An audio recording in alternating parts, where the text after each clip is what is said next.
Hello, welcome back to another video by Models by Me. This one of it's an unboxing video of Eastern Express's 1/72nd scale training aircraft of the Miles M14 Magister 1. That's a bit of a mouthful. What we'll do this in the usual manner. So we'll have a look. Have a look at the outside of the box first.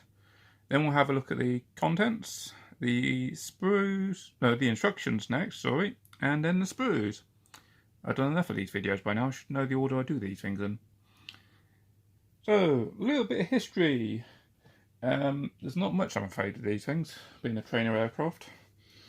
So, it initially flew in 1937. I believe it was replacing something like the older aircraft that were currently being used at the time. I think some of them are actually still being biplanes. So this being a monoplane was actually quite useful stepping stone up into stuff like the Spitfire and Hurricanes. So unfortunately there's not much history with these other than an interesting tidbit during the 1940 when the Battle of Britain was going on. Potentially the invasion of Britain as well, Operation Sea Lion. 15 of these Magisters were going to be converted into bombers. Probably nothing more than like the tiniest little bombs possible, maybe even some grenades being flown over the edge, to try and repel the German invasion. Survived all the way to the end of the war and was used quite a bit, but unfortunately, as it's been mostly a wooden and fabric construction, the glues haven't held up very well, and pretty much none of them exist nowadays. So,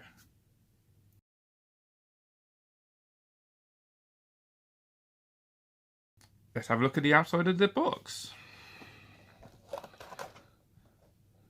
So, box art showing the nice lovely little aircraft. Tiny little thing, judging by the people, the pilots there, flying over the English countryside. And yeah, so quite nice box art. Not much more to say really. You got the brand, you got the model kit and scale. Yeah, quite nice. Down the side here, so we got how many pieces? 30. And the various bits there. One of the very other options being the Turkish Air Force, I do believe, for that one. Turkey did actually, we did actually export these to Turkey. Side art, so it again tells you what it is, gives you the box art again, and $6.99 back in the days.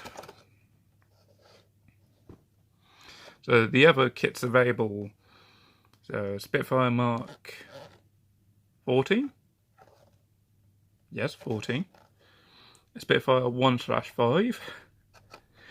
Go back and have a look at my other video where I reviewed the Airfix Spitfires 1, 2 and 5, and yeah, there's a brief explanation between that lot. The Late War Typhoon with the cannons, and a Barracuda, the torpedo bomber. That is quite literally the same, minus the $6.99 sticker. And we're back on that one. And the inside, plain box. Right, let's open this up and have a look at the contents.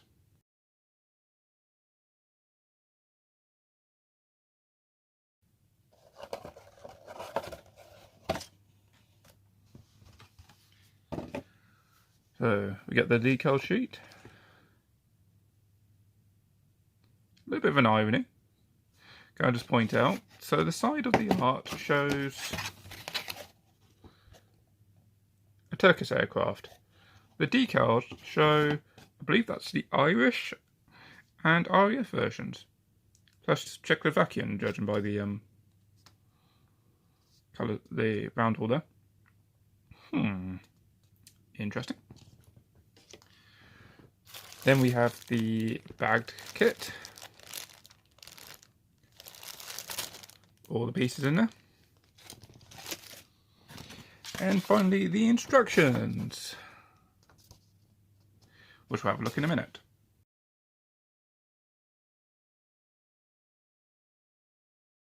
And that minute being now. So, a little bit of history on the front, some useful bits. You could probably guess what those are even without reading them. Have a look at the inside. First off, same as the 5x4, isn't it? Start off with the crew. So we can do the jelly baby test. But importantly, that man has no legs. Then we next work on the engine, or the propeller and the front part of the cowling. The wings are they're 3-piece wings. The plus side, you can have posable ailerons, but equally, some of these early kits, they just don't look quite right at times. Next bit. So, the crew hover above, put the crew into the fuselage and glue the two sides together. Most of this objective, it doesn't actually have the arrows pointing towards, but you can pretty much guess that's exactly what you're supposed to do. Oh, beg your pardon, I jumped the gun here. Step 3. The tail surfaces, which are again in 3 pieces. Landing gear are in 2 pieces. I was about to say the 1-piece things. 1 piece need an entire instruction bit for, but no, they are actually 2 pieces. So you've got the actual leg itself that then clips into the wheel. Next step, step 7. Glue everything onto the fuselage. So you put the wings in, you put the engine, tails, and the canopies. I say canopies, windscreens, windshields. And then the last bit, the 2 main landing gear, the tail wheel, and the pitot tube. And then that's it. And ironically, it's showing the turkey version again. Notice something is missing. There is no paint guide with this kit. Okay, the paint guide is going to be quite simple. It's yellow. But there's that kit, and there's the decals. They don't match. And it is a Magister Mark 1, it is correct, so yeah, none of the numbers match. So whether I've got a mismatch between the box art and the decals included, yeah, there's something mixed up here. Also, cameo appearance by the decal sheet a lot earlier than normal.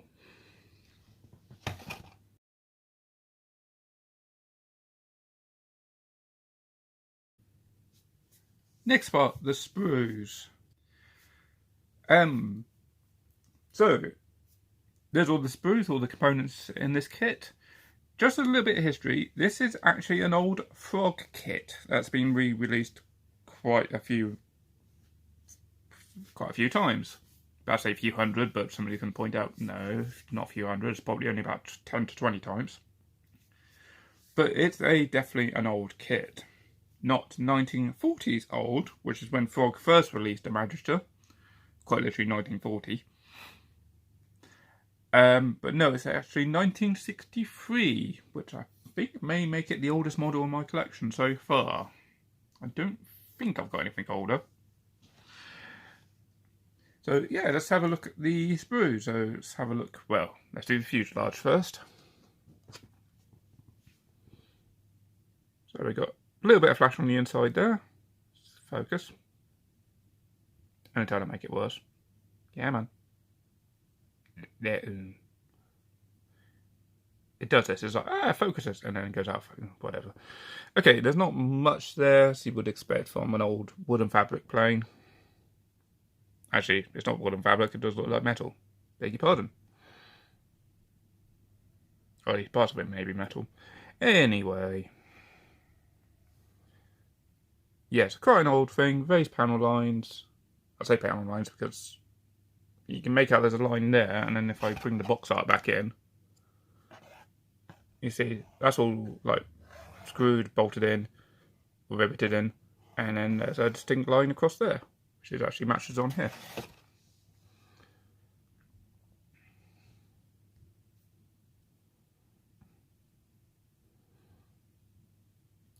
So, what was that, a cowling cover piece? You see it there. So, interesting bit there. And on the inside, somewhere to put the seats. And that is it. Tiny little thing. I suppose trainer aircraft, they don't need to be big, but I'll bring this one out. As you see again, except for you've got the doors this side. And nothing in there. Let's have a look at the wings. So again, pretty simple. Some raised panel lines. I think if they're supposed to be fabric, it isn't. That is like supposed to be rivets or panels. So, oops, what am I moving? Else I need one of those, not so fast. So there's one wing, plus all your control surfaces. Not too bad. At least all the ejection pin marks are places where you're not going to see them. There's none on like the tail surfaces there, just to double check. No, Ford can do this, why couldn't Airfix do that? Next Sprue with the other wing, which is going to be identical even. Oh, sunken bits there, which relate to both studs. There's your seats with pretty basic. P-tail tube and tail wheel, propeller, wheels, engine, and then the pilots. And are these jelly babies or are they good? Oh, that's a jelly baby.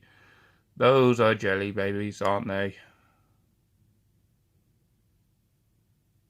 Yeah, very basic. Okie dokie, and then finally the clear plastic, which is, calling it clear will be optimistic. You can definitely say they're there, but they're not exactly clear. Right, let me box this up and final thoughts. So, final thoughts. Another nice, lovely old style kit, so it can be done within literally a weekend. Be quicker than the 504, which I've just reviewed. So the main problem being is the box art and the decals don't match. Literally every other kit, they always match the box art with the decals as much as possible. But why have we got decals for one version, but the box art shows something completely different? Especially when, say, there's the Turkey aircraft that appears in both the instructions themselves and on the side of the box. And I don't get that, but I get the Irish Air Forces version, plus the Czechoslovakian one. And plus no paint guide, so quite a bit of research is required. I think I did try and research the actual serial numbers of the planes, but no luck, unfortunately. So yeah, going to be a very quick and easy one to make. Going to be an awkward one to paint up, because I have no idea what colours I need to be using. Interesting one. So, if you like the video, please hit the like button, subscribe for more, and if you leave a comment, have you actually seen the camouflage versions of these, the Irish or the even the Czech version, or is the Czech one literally the RVF version with the Czech things on the Czech roundels on the side? Is it actually mismatched with the box? Or is it intentional, or is it purely accidental? Please let me know. I'm very curious on that. And I will see you on the next video. Thanks, bye.